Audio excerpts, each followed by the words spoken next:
छात्राओं, गृह विज्ञान की कक्षा में एक बार फिर से आपका स्वागत है। हम सिल्क पढ़ रहे थे, यानी कि रेशम।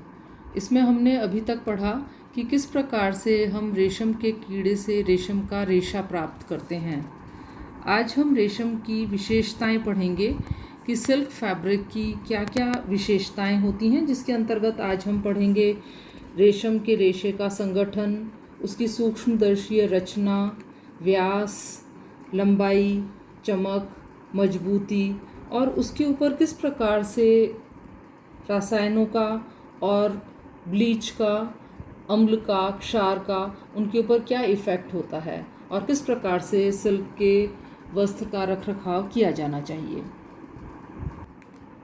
रेशम के रेशे का यदि हम संगठन देखें तो ये प्रोटीन के बने हुए होते हैं और इसलिए इनमें कार्बन, हाइड्रोजन, ऑक्सीजन और नाइट्रोजन तत्व पाए जाते हैं। रेशम के कीड़े के मुख ग्रंथि से जो छिद्र से जो स्राव निकलता है, उसमें दो तरह के पदार्थ होते हैं। पहला होता है सेरेसिन, जो कि एक प्रकार का गोंद होता है और जिसे हटाया जाता है, डीगमिंग कहते हैं, हम पढ़ चुके हैं इस बात को। और दूसरा होता है फाइब्रिन, जो कि एक प्रकार का प्रोटीन है। तो अगर हम इसकी सूक्ष्मदर्शीय रचना और रूप देखें तो माइक्रोस्कोप में ये इस प्रकार एलिप्टिकल दिखाई देता है, यानी कुछ कुछ अंडाकार सा दिखाई देता है, जिसमें कि अंदर की तरफ फाइब्राइन और ये सेरेसिन यानी कि गम होता है, गोंद होता है, जिसे कि बाद में हटा दिया जाता है और ये इस प्रकार से दिखाई देता है। ये जंगली सिल्क का सूक्ष्मदर्शीय रचना है और ये जो कल्टीवेटेड सिल्क होता है, यानी जो बॉम्बैक्स मोराई हमने पढ़ा, ये उसकी संरचना है। तो अगर नंगी आंखों से देखा जाए तो रेशम के रेशे चिकने, कोमल और बिल्कुल सीधे दिखाई देते हैं, लेकिन सूक्ष्मदर्शी से देखने पर ये स्पष्ट रूप से दो रेशों से मिलकर के बने दिखाई देते हैं।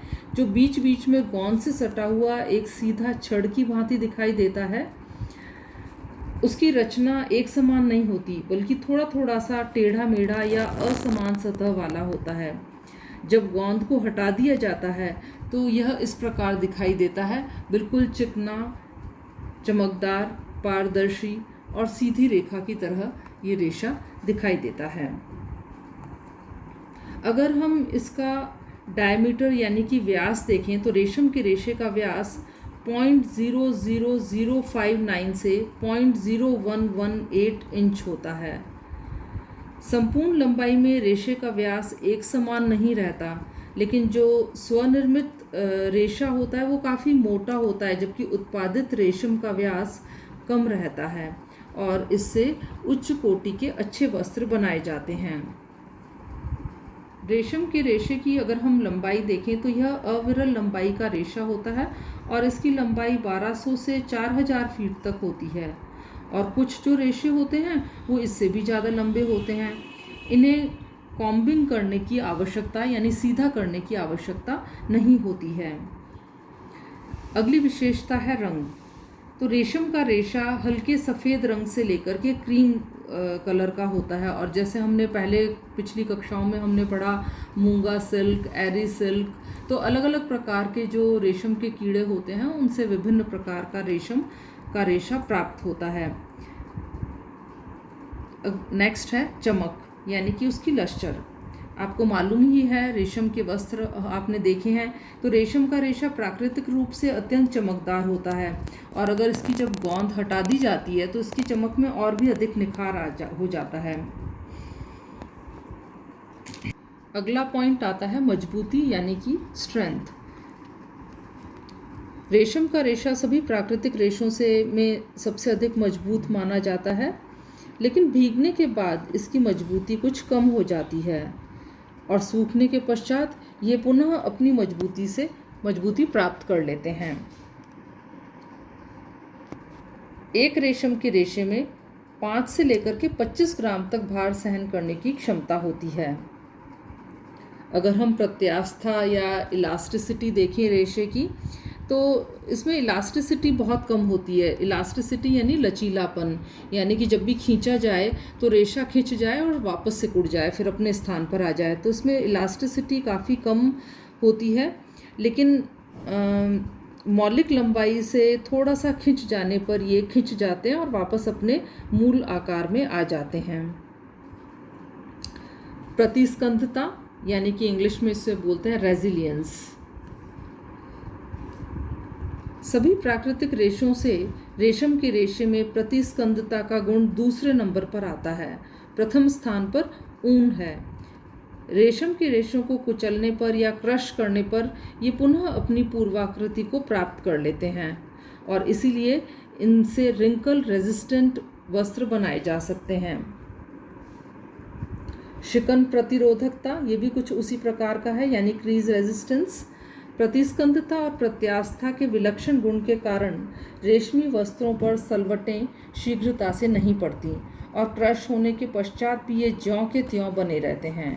शुद्ध रेशमी वस्त्रों में शिकन प्रतिरोधकता का अधिक गुण पाया जाता है, लेकिन वजनीकृत वस्त्र यानी कि जो रेशम में वज़न ऐड कर दिया जाता है और दूसरे मेटल्स ऐड करने से उनमें उस तरह के जब वस्त्र बनाए जाते हैं तो उनमें यह गुण कुछ कम हो जाता है, क्योंकि रेशों पर कुछ धातु चिपक जाती है। सिकुड़न यानी श्रिंकेज, लंबे और सीधे रेशे होने के कारण रेशम वस्त्र कम सिकुड़ते हैं और गीली अवस्था में इनकी सिकुड़न को आसानी से देखा जा सकता है। अगली कैरेक्टरिस्टिक है आर्द्रता, प्रतिधारणा और अवशोषकता। तो रेशमी वस्त्रों में लगभग 10% तक नमी अवशोषित करने की क्षमता होती है, परंतु ये शीघ्रता से नमी को विमुक्त नहीं करते। यानी जिस प्रकार से नमी इनके अंदर आ तो जाती है आसानी से, लेकिन ये नमी को छोड़ नहीं पाते हैं। कुछ मात्रा में इनमें छिपी नमी रह जाती है, जिन्हें स्पर्श से या देखने से ज्ञात नहीं किया जा सकता है। घर्षण और रगड़ का प्रभाव। रेशमी वस्त्रों पर रगड़ और घर्षण का हानिकारक प्रभाव पड़ता है, क्योंकि अपन देखते हैं देखने में ये इतने सॉफ्ट और मुलायम होते हैं कि थोड़ा भी घर्षण पड़ने पर इनकी जो सतह है ये खुरदरी हो जाती है और इसलिए धोते समय हल्के हाथों में दबाकर या ड्राई क्लीन से ही इन्हें धोया जाता है। सूखे ताप का प्रभाव। रेशमी रेशे अत्यंत कोमल और नाजुक होते हैं। इनमें ताप सहने की क्षमता ऊन से भी कम होती है। 300 डिग्री फ़ारेनहाइट ताप पर इनके रेशे नष्ट होने लगते हैं। अत्यधिक गर्म स्त्री से इनका रंग बदरंग हो जाता है, रेशे निर्बल और कमज़ोर हो जाते हैं और अगर सफ़ेद रेशम के वस्त्र हों तो वो पीले हो जाते हैं और इसीलिए रेशम के वस्त्रों पर हल्का पतला कपड़ा डालकर और तब इस्त्री की जानी चाहिए। हल्की गर्म इस्त्री करना हमेशा उत्तम रहता है। धूप एवं प्रकाश का प्रभाव। रेशमी वस्त्रों पर धूप और प्रकाश का हानिकारक प्रभाव पड़ता है और इसका रंग फीका, भद्दा और बदरंग हो जाता है। इसके अलावा रेशे कमज़ोर भी हो जाते हैं। लगातार सूर्य के प्रकाश के संपर्क में रहने से रेशे निर्बल होकर के और नष्ट हो जाते हैं।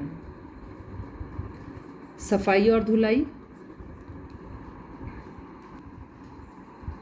इस स्लाइड में आप देख सकते हैं कि जो रेशमी वस्त्र हैं उनमें सफाई और धुलाई के लिए ड्राई क्लीनिंग प्रेफर की जाती है हमेशा, है ना। शुष्क धुलाई हमेशा रेशमी वस्त्रों के लिए उपयुक्त रहती है।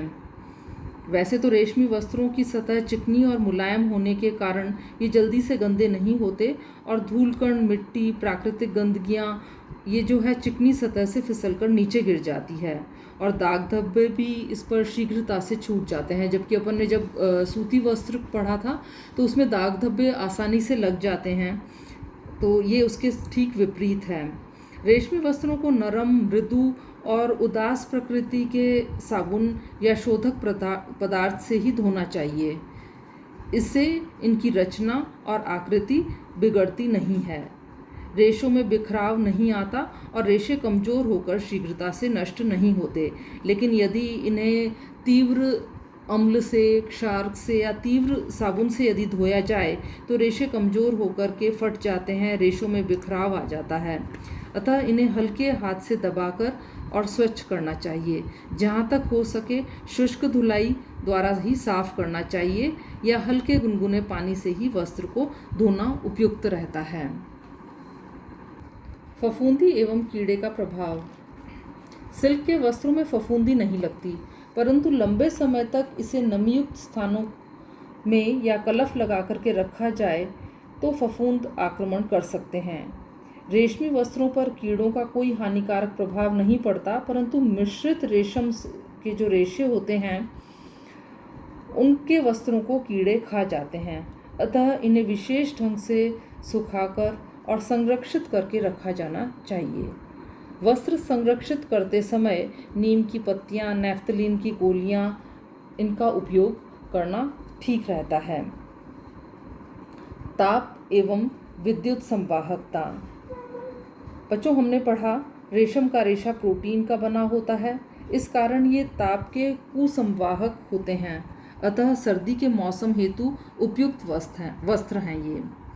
इन्हें गर्मी में भी पहना जा सकता है, क्योंकि वस्त्र की कोमलता, सतह की चिकनाहट और मुलायम होने के कारण इनमें शीतलता का आभास होता है। शुद्ध रेशमी वस्त्र इस गुण से परिपूर्ण रहता है। अब हम पढ़ेंगे रेशम की रासायनिक विशेषताएं। विरंजन का प्रभाव, इफेक्ट ऑफ ब्लीचिंग। सिल्क के रेशों पर तीव्र विरंजन जैसे क्लोरीन, सोडियम हाइपोक्लोराइड आदि का हानिकारक प्रभाव पड़ता है। अतः इस पर हल्के और मृदु विरंजक का प्रयोग करना चाहिए। हाइड्रोजन पेरोक्साइड का प्रयोग उत्तम रहता है। अगली रासायनिक विशेषता है अम्ल का प्रभाव। तीव्र, शक्तिशाली और सांद्र अकार्बनिक अम्ल जैसे कि HCl, हाइड्रोक्लोराइड अम्ल, नाइट्रिक अम्ल, H2SO4 यानी सल्फ्यूरिक अम्ल का रेशम के रेशे पर अत्यंत बुरा प्रभाव पड़ता है और इनके संपर्क में आकर रेशमी वस्त्र नष्ट हो जाता है। और नाइट्रिक अम्ल से तो इसका रंग गहरा पीला हो जाता है और इसीलिए अकार्बनिक अम्ल के तनु घोल में से भी इन्हें क्षति पहुंचती है। इसलिए एसिड से दूर रहना चाहिए हमें। जो भी सिल्क का फैब्रिक है उसे एसिड से दूर रखना चाहिए। दूसरा है इफ़ेक्ट ऑफ एल्कली यानी कि क्षार का प्रभाव। सांद्र और शक्तिशाली क्षार के घोल से रेशम के रेशे नष्ट हो जाते हैं और इसीलिए रेशमी वस्त्रों को कड़े साबुन या शोधक पदार्थों से नहीं धोना चाहिए।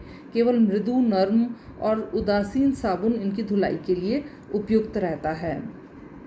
अगर हम रंगों का प्रभाव देखें तो रेशमी रेशों को रंगों के प्रति गहरा सादृश्य रहता है।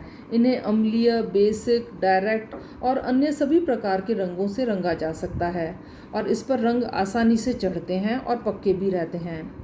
सभी रंग रेशमी वस्त्रों पर खिलते हैं। पसीने का प्रभाव। रेशमी वस्त्रों पर पसीने का बुरा प्रभाव पड़ता है। पसीने वाले स्थानों पर रेशे कमज़ोर हो जाते हैं और वहाँ का रंग फीका और बदरंगा हो जाता है। अतः प्रयोग के पश्चात पसीनों को अच्छी प्रकार से धो लेना चाहिए। तो बच्चों, ये थे रासायनिक विशेषताएं। इसके अलावा हमने पढ़ी रेशम की भौतिक विशेषताएं, किस प्रकार से रेशम के रेशे का कल्टीवेशन किया जाता है, किस प्रकार उससे रेशे का निर्माण किया जाता है। सिल्क के प्रकार पढ़े हमने इसके अंदर। तो आप लोग सभी इस चैप्टर को अच्छे से पढ़ें और अगर आपकी कोई क्वेरी है, कोई क्वेश्चन है तो वो आप ग्रुप पे लिख करके पूछ सकते हैं। धन्यवाद।